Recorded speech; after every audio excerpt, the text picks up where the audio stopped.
Hello दोस्तों, नमस्कार। Welcome back to our channel analyst postmortem, जहां हम करते हैं हर फाइनेंशियल एस्पेक्ट की बारीकी से पोस्टमार्टम। तो दोस्तों, हमारे एक व्यूअर ने मैसेज करके बोला कि इंडियन बैंक में आज एक बड़ा ब्रेकडाउन आया, तो प्लीज सब बताइए कि कहां तक सपोर्ट मिल सकता है और आगे क्या करें। तो आइए क्विकली हम बात करते हैं इंडियन बैंक के शेयर की। और दोस्तों, अगर आपने चैनल अभी भी लाइक एंड सब्सक्राइब नहीं किया है तो प्लीज लाइक एंड सब्सक्राइब, क्योंकि इस चैनल पे हम रेगुलरली ऐसे स्टॉक्स लेकर आते हैं जो किसी ना किसी तरह का ब्रेकआउट या ब्रेकडाउन शो कर रहा होता है, और इसकी हम एनालाइज करते हैं कि क्या उसमें हम एक स्टेप ले सकते हैं आगे के लिए और क्या एनालिसिस कर सकते हैं, और फिर उसके बाद उसको वैलिडेट करते हैं कि क्या हमारी प्रेडिक्शन सही निकली या नहीं निकली। तो आइए क्विकली बात करते हैं इंडियन बैंक। तो हमारे सामने इंडियन बैंक का चार्ट है, तो हम वीकली टाइम फ्रेम पे कर लेते हैं। तो ये देखिए, ये हमारे सामने इंडियन बैंक का वीकली चार्ट है। और क्विकली से पहले बात कर लेते हैं हम PSU बैंक इंडेक्स की, क्योंकि किसी भी स्टॉक को समझने से पहले अगर उसका इंडेक्स देखना बहुत जरूरी है कि वो कैसा परफॉर्म कर रहा है। तो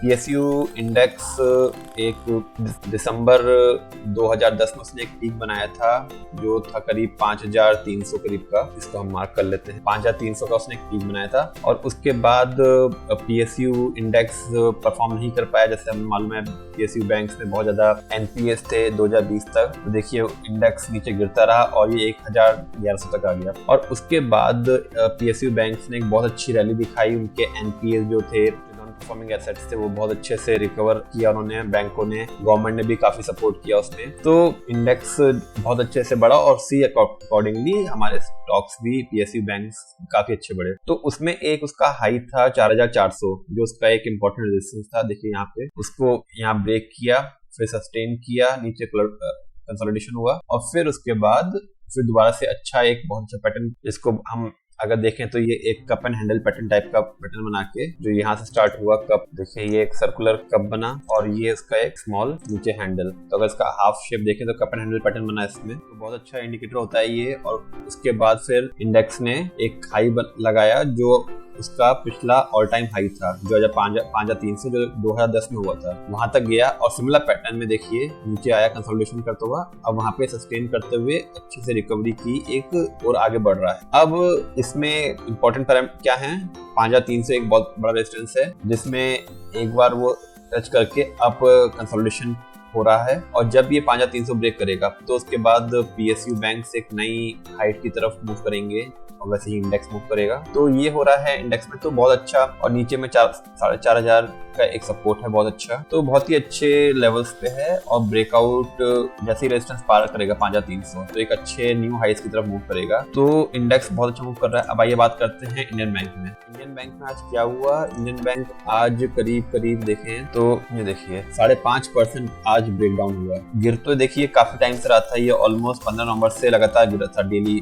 बेसिस पे, लेकिन कल इसमें एक ब्रेकआउट आया था। तो प्रोबेबिलिटी लगती है कि ये जो ब्रेकआउट था ये एक फॉल्स ब्रेकआउट था, ये फॉल्स ब्रेकआउट क्रिएट किया गया था। तो ऐसा लग रहा था कि काफी लंबे अरसे के बाद जो ब्रेकडाउन जो गिर रहा था स्टॉक, और वहां से फिर एक ब्रेकआउट की तैयारी कर रहा है। लेकिन जो इसका पिछला रेजिस्टेंस था जो 421 रुपए स्टॉक था, वहां से आज 5% नीचे गिरा। तो आइए, और वॉल्यूम्स अगर देखें तो देखिए कितने ज्यादा वॉल्यूम के साथ में, ये देखिए वॉल्यूम देखिए तो कितने ज्यादा वॉल्यूम के साथ में गिरा। तो इसका मतलब कल का जो ब्रेकआउट दिखाया गया था ये फॉल्स दिखाया था कि इन्वेस्टर्स रिटेलर्स ट्रैप हों, इन्वेस्ट करें, उनको लगे ब्रेकआउट है, और फिर वहां से दोबारा आज सेल ऑफ। तो इससे एक चीज तो बहुत क्लियर होती है कि जो ब्रेकआउट करवाया गया था पर्पसली करवाया गया था। तो मतलब बेचने वाले बड़े इन्वेस्टर्स हैं जो इसमें बेचना चाह रहे हैं अपना स्टेक। और अब बात करते हैं नीचे की तरफ कहाँ पे इसका सपोर्ट बना। तो क्विकली इसका वीकली चार्ट देख लेते हैं। तो देखिए इसने एक ऑल टाइम हाई बनाया था करीब 425 रुपए का नवंबर 17 में, जिसको इसने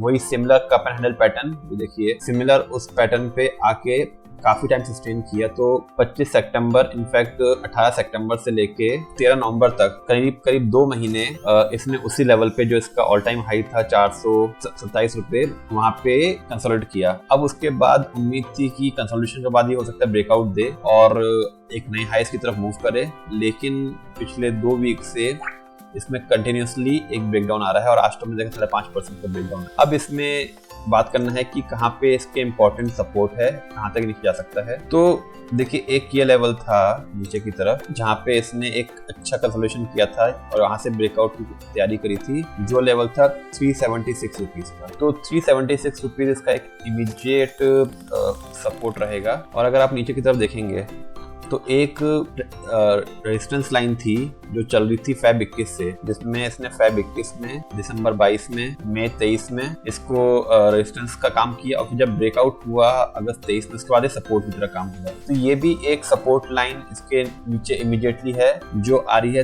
अराउंड 386 रुपीज पे। तो 386 रुपीज के आसपास इमीडिएट सपोर्ट को मिलना चाहिए इस ट्रेंड लाइन के बेसिस पे। अगर ये ट्रेंड लाइन ब्रेक होती है 386-85 रुपीज के, तो इमीडिएटली नीचे 377 रुपीज। और अगर 377 रुपीज ब्रेक हुआ है तो फिर इसमें एक लंबी डाउनफॉल आने की उम्मीद है जो इसको लेके जाएगा अराउंड 350 रुपए। तो आपको दो इंपॉर्टेंट लेवल्स मॉनिटर करने हैं, 385 रुपीज और 375 रुपीज। 385 रुपीज में आपकी जो ट्रेंड लाइन है इसका सपोर्ट है और उसके नीचे 375 पे एक सपोर्ट जहां से इसने ब्रेकआउट की तैयारी करी। तो हो सकता है इन दो लेवल्स पे कंसोलिडेट करे और फिर वहां से शायद ये दोबारा से, अगर बड़े इन्वेस्टर्स का इसमें पैसा स्टेक नहीं निकला तो हो सकता है वहां से कंसोलिडेट करके दोबारा से रिबाउंड करने की कोशिश करे। तो ये एक इंपॉर्टेंट सपोर्ट रहेगा। और इसमें एक नए ब्रेकआउट की तैयारी, तो जैसे हमने बताया कि जब तक ये 426 रुपीज को ब्रेकआउट नहीं देता है और वहां सस्टेन नहीं करता है तब तक इसमें ब्रेकआउट नहीं आएगा। और फिलहाल को देख के, आज के सिनेरियो को देख के तो लग रहा है कि क्योंकि इसने एक इंपॉर्टेंट सपोर्ट था जो 399 रुपीज का था, उसको ब्रेक करके वहां सस्टेन किया है। तो अगर 400 रुपए के ऊपर रहता तो एक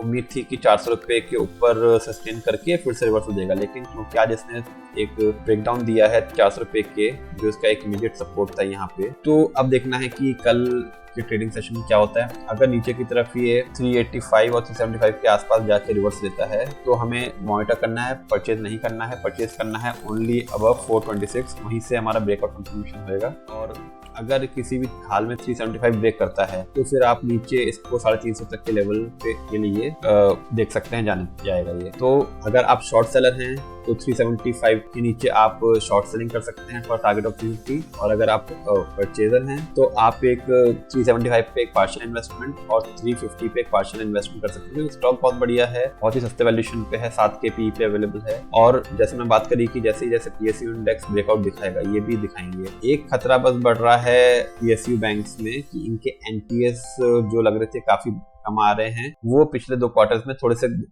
स्लाइटली इंक्रीज हुए हैं। तो जो अनसिक्योर्ड लोन्स हैं उनकी वॉल्यूम थोड़ी सी बढ़ रही है, तो वो एक खतरा PSU बैंक में थोड़ा सा है। तो इसको देखते हैं कैसे आने वाले क्वार्टर्स में होगा। पर इमीडिएटली क्योंकि बहुत सस्ते वैल्यूएशंस पे हैं स्टॉक, तो अगर ये ब्रेकआउट होता है तो एक अच्छी अपॉर्चुनिटी मिल सकती है। तो होप आपको वीडियो अच्छा लगा होगा। और अगर आपके पास भी ऐसा कोई स्टॉक है जिसको आप एनालाइज करना चाहते हैं तो आप कमेंट करके बता सकते हैं। Thank you.